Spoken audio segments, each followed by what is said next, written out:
पळायला पाहिजे एवढं सांगा किती लोक आहे म्हणून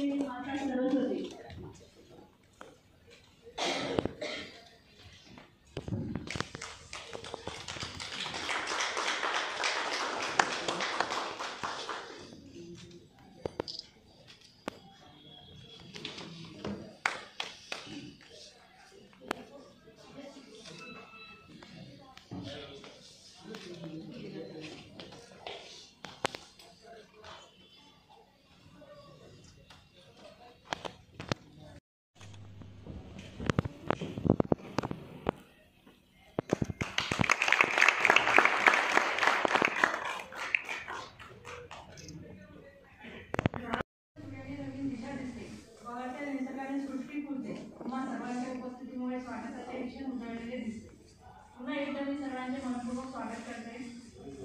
कार्यक्रमाच्या अध्यक्ष आणि सर्व मान्यवरांनी व्यासपीठावर आपले स्थान ग्रहण करावे अशी मी त्यांना विनंती करते। आणि थोडासा काळाचा गडबड झाला तर खूप चांगलं।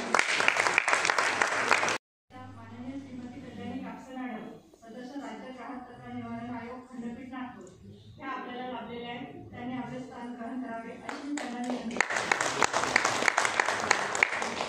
प्रमुख उपस्थिती म्हणून माननीय श्री सचिन चिंपी सर, अध्यक्ष जिल्हा ग्राहक तक्रार निवारण आयोग नागपूर, विनंती करते।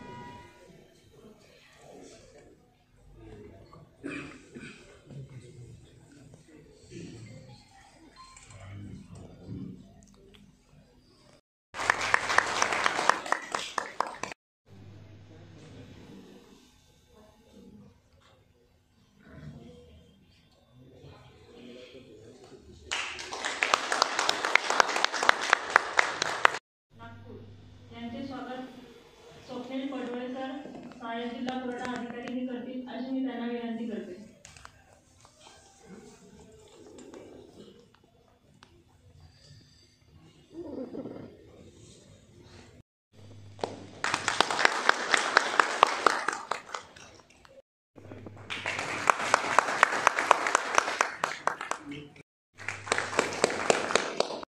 निवड करण्याचा अधिकार, चौथा आहे म्हणणे मांडण्याचा अधिकार, पाचवा तक्रार व निवारण करून घेण्याचा हक्क आणि सहावा म्हणजे ग्राहक हक्काच्या शिक्षणाचा अधिकार। हे हक्क आपल्याला राष्ट्रीय ग्राहक दिनाच्या दिवशी आपल्याला मिळालेले आहेत। काही क्षणातच मला बोलतच लाईव्ह कॉमेंट्री करायला लागली।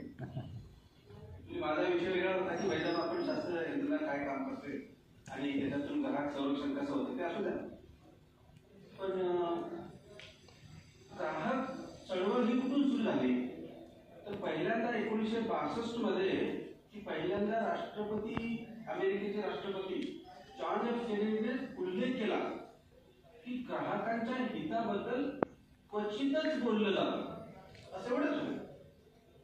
आणि तेव्हापासून ही ग्राहक चळवळ सुरू झाली आणि ही ग्राहक चळवळ जी महाराष्ट्रामध्ये जोरात सुरू केली ती बिंदू माधव जोशी। आणि तुम्हाला ऐकून नवल वाटेल की 2000 मध्ये मी बिंदू माधव जोशीला स्वतः बोललो, त्यांच्याशी इंटरॅक्शन केले आणि त्यांच्यामुळे हा कायदा महाराष्ट्रामधला जो कायदा आहे तो अस्तित्वात आला। त्यांच्यामुळे सदस्य राज्य ग्राहक तक्रार निवारण आयोग परिक्रमा खंडपीठ नागपूर आज आपल्या समोर माझे मनोगत व्यक्त करणार आहे। तसं बघितलं तर आपण सर्वच ग्राहक आहोत, त्यामुळे असं म्हणायला हरकत नाही की आपण आपल्याकरताच आज आपला दिवस आपण आपल्या परीने साजरा करतोय। मग आता प्रश्न असा येतो की हा ग्राहक दिन साजरा करण्यामागची भूमिका काय आहे। आतापर्यंत आपल्याला बऱ्याच ठिकाणी कार्यक्रम आपण ऐकले आहेत किंवा आपण भाग घेतलाय, तर आपल्याला माहित आहे की एखादा दिवस जेव्हा आपण साजरा करतो, एखादा दिन जेव्हा आपण साजरा करतो, त्याच्या मागे काहीतरी पार्श्वभूमी असते, काहीतरी कारण घडतं। मग आपल्या भारतातही असंच कारण घडलं की 1986 रोजी 1986 मध्ये आपला एक ग्राहकांचा कायदा अस्तित्वात आला। आता बिरादर सरांनी सांगितल्याप्रमाणे भारतात बोलायचं झालं तर श्री बिंदू माधव जोशी यांच्या अथक परिश्रमामुळे हा कायदा अस्तित्वात आला। मग 1986 साली जेव्हा कायदा आला तेव्हा त्याचं स्वरूप अगदी असं आपण म्हणता येईल की छोटं।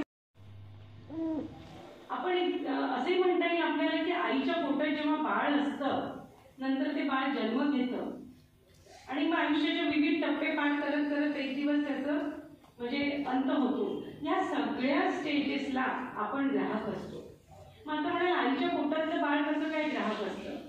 सोनोग्राफी करताना जर त्या बाळाला इजा झाली, आईने पैसे दिले सोनोग्राफीचे, तर बाळ जन्माला आल्यानंतर किंवा अगदी आता असं म्हणता येईल की वयोवृद्ध व्यक्ती हॉस्पिटलाइज आहे, दवाखान्यात भरती आहे आणि आम्हाला वाटतं, कुटुंबियांना वाटतं की नाही बाबा त्याला बरोबर ट्रीटमेंट दिल्या गेली नाही, तर मग मेडिकल निग्लिजन्स आहे.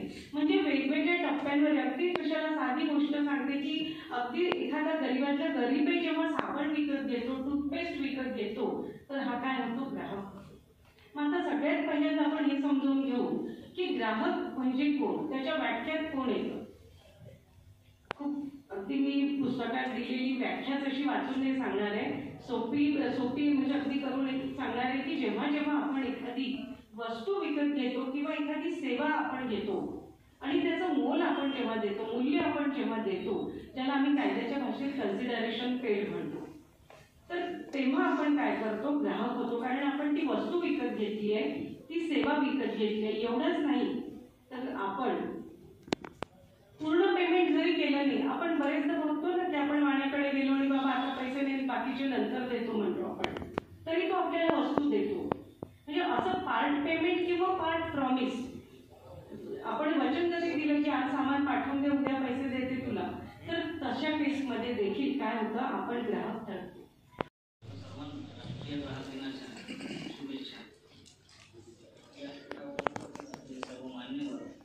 ग्राहक संघटनेचे प्रतिनिधी, आपले वकील मित्र, तसेच ग्राहक संघटनेच्या काही पदाधिकाऱ्यांपैकी ज्यांनी आमच्या कोर्टामध्ये केसेस दाखल केल्या होत्या आणि ज्यांना आमच्या कोर्टात आमच्या पक्षाचा विजय दिसत आहे. वांड्रे मॅडम जे जे वरिष्ठ आहेत त्यांनी सर्व ग्राहक कायद्याविषयी संपूर्ण माहिती दिली आपल्याला. राष्ट्रीय ग्राहक दिवस आपण का मनवतो याविषयी सांगितलं आहे. तर माझ्या मते फक्त 15 मार्च आणि 24 डिसेंबर हा ग्राहक दिवस नसून प्रत्येक दिवस हा ग्राहकाचा दिवस आहे आणि प्रत्येक दिवशी ग्राहकाला न्याय मिळाला पाहिजे अशी माझी अपेक्षा असते आणि त्याच अपेक्षेने मी माझ्या कोर्टामध्ये काम करत असतो. आपण नेहमी घोषणा देतो जागो ग्राहक जागो. तर मला नागपूर शहरामध्ये आल्यानंतर अशी परिस्थिती जाणवली, तर मग इथले नागरिक जे आहेत ते खूप जागृत आहेत. तर त्यामुळे या कोर्टामध्ये पेंडन्सी जास्त आहे, फास्ट आहे.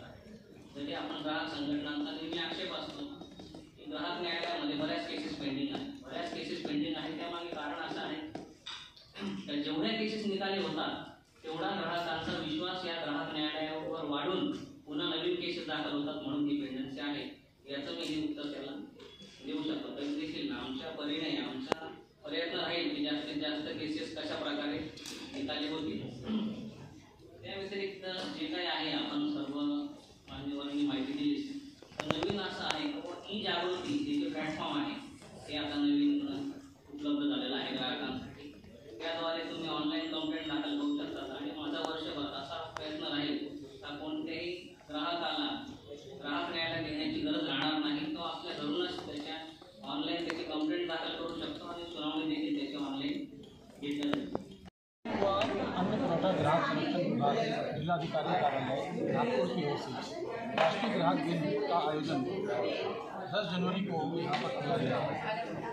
यहाँ पर फील्ड के विशेषज्ञ उपस्थित हैं। आइए जानते हैं उनसे कि ग्राहकों को कैसे ठगा जाता है और ग्राहक इस ठगी से कैसे बचें।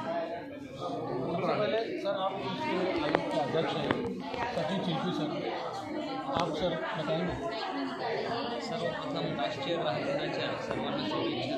काही प्रशासकीय कारणास्तव 24 डिसेंबर रोजी होणारा राष्ट्रीय ग्राहक दिवस हा प्रशासनाने जिल्हाधिकारी कार्यालय हे आज 10 जानेवारी 2025 रोजी आयोजित केलेला आहे.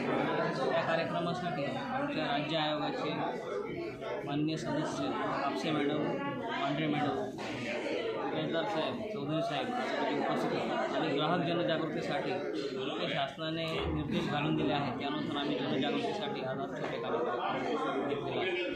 मैडम, आप क्या कहेंगे? मैडम, हिंदी बोली ताकि पूरे देश में जाएगा कभी भी, तो सबको समझे, सभी ग्राहक।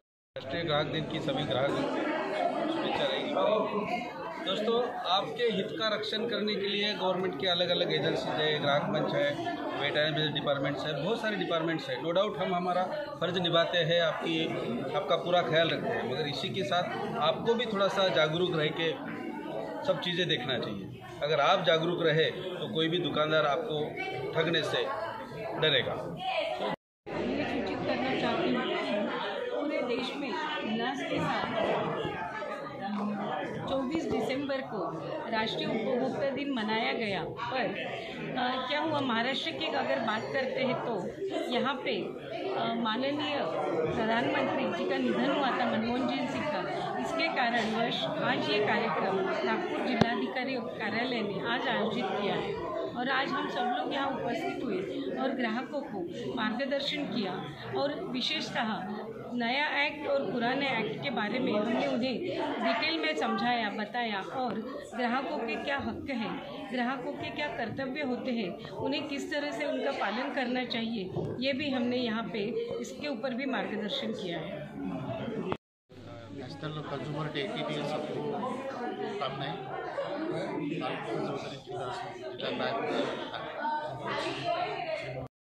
और हम ये बताना चाहेंगे कि जागरूक ग्राहक उन्हें भी जागना चाहिए और उन्होंने ऐसे जो सामान हम लेते हैं, जो सेवाएं हम लेते हैं, उसके लिए खुद आंसरेबल भी होना चाहिए।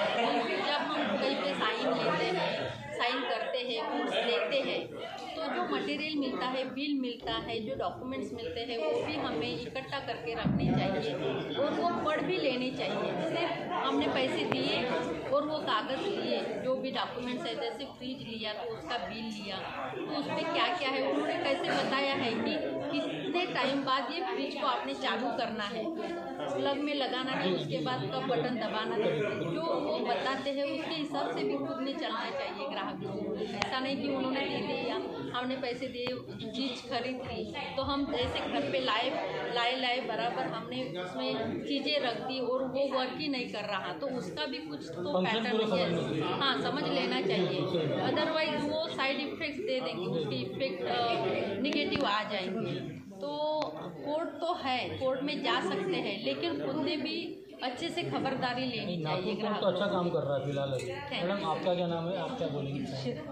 मेरा नाम शीतल पेटकर है। राष्ट्रीय ग्राहक दिनों का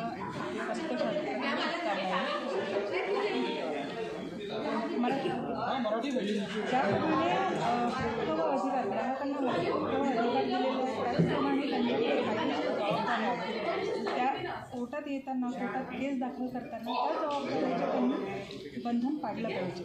जसं केस दाखल करताना केस कशा पद्धतीने दाखल करायला पाहिजे, त्या प्रकरणामध्ये, त्या तक्रारीमध्ये काय काय गोष्टी समाविष्ट राहायला पाहिजे, त्या सर्व गोष्टींचा त्यांनी विचार करून ती केस दाखल करायला पाहिजे।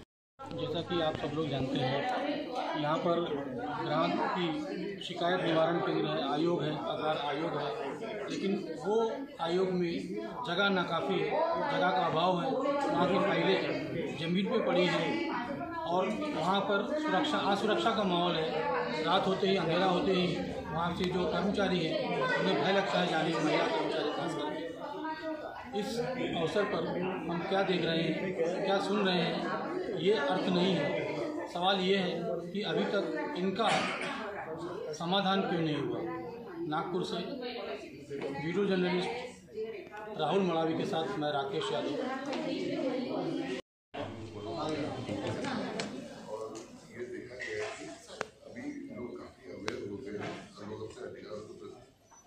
वीडियो काढा, मला काय